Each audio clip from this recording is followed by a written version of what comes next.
In today's video, I'm going to teach you how to track how long Jira issues stay in each workflow column and analyze bottlenecks using native board tools. If you've ever looked at your sprint board and felt like certain tickets were lingering in code review or QA for too long, this walkthrough will help you make that delay visible.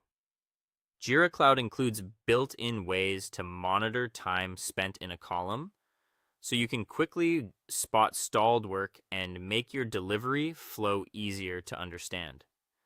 To get started, open your preferred web browser and go to your Atlassian Cloud site, or sign in through the Atlassian login page using your own organization's access method.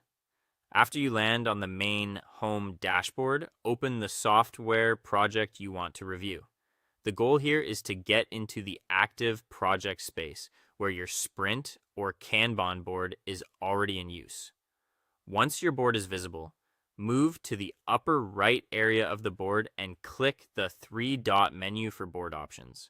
From that menu, choose Configure Board. This opens the board's configuration area where you can control how columns and card details appear for your team. Inside the configuration panel, look to the left sidebar and click Columns. In the main settings area, scroll down below the column mapping section until you find the option labeled Days in Column. Turn that toggle on. This enables a simple visual indicator directly on issue cards so you can monitor how long each item has remained in its current workflow stage without doing any manual tracking. Now return to your main board and look closely at the issue cards in each column. You should now see small visual indicators, such as dotted markers or numeric counters displayed on the cards.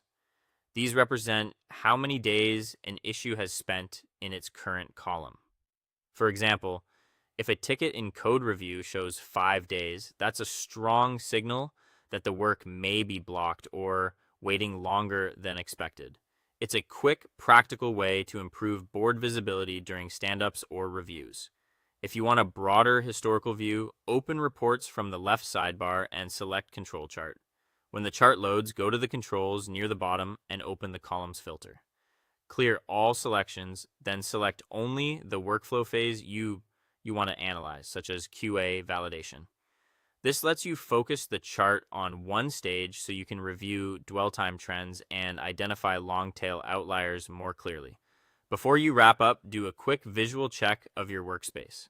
Confirm that the status columns are aligned properly, that the card indicators are appearing as expected, and that the control chart is rendering cleanly. Once that's done, you'll have a clearer view of where work is slowing down and a more reliable way to improve your team's flow. That is all. Thank you for watching, and see you in the next one.